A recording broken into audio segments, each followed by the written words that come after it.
much, now I'm swallowed.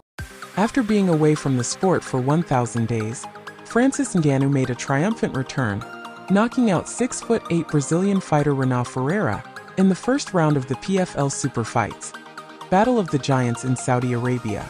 The former UFC heavyweight champion's victory was not only a physical triumph but also an emotional one, as Ngannou dedicated the fight to his late son, Kobe, who tragically passed away earlier this year at just 15 months old.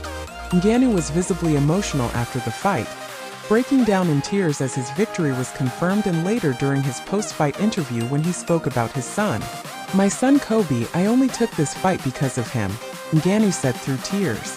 "I hope we can remember his name because without him, we wouldn't be here tonight." The 38-year-old continued, "It's been tough this past week. Not just the training camp, but the last 2 days were full of emotion. This win is for Kobe. Please remember my son." Despite the emotional significance of the fight, there was controversy surrounding the late stoppage. Ngannou had warned before the fight that he was more than just a heavy puncher, and he backed up his words by taking the fight to the ground in the first round. Ferreira briefly threatened with a triangle choke attempt, but Ngannou shrugged it off and seized an opening, landing brutal ground and pound strikes. PFL commentator Dan Hardy immediately noticed Ferreira appeared to lose consciousness and began shouting, "He's out." However, veteran referee Dan Muraljada allowed Ferreira to absorb 7 more punches before finally stepping in to stop the fight. Many fans were outraged at the perceived delay in the stoppage, voicing their frustration on social media. One person angrily tweeted, "Dan Muraljada watching him die." Another added, "Dan needs to retire for the safety of these fighters." Criticism poured in, with some calling for an investigation into the referee's decision, and others even suggesting he should be arrested for what they considered an extremely late stoppage. Ngannou, however, was focused on his personal victory. Before the fight, he had promised to compete in honor of his son, and he delivered on that promise.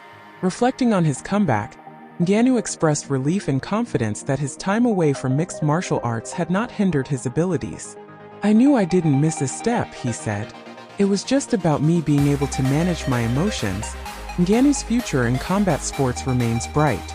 After his recent defeats in boxing against champions Tyson Fury and Anthony Joshua, this win marks a powerful rebound for the heavyweight star. He acknowledged that his next move in combat sports depends on how he feels moving forward, but believes he still has much more to give.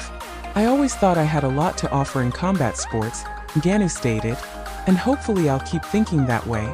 With this emotional and dominant victory, Ngannou has proven that despite the personal challenges he has faced, his career is far from over, and fans are eager to see what's next for the powerhouse fighter.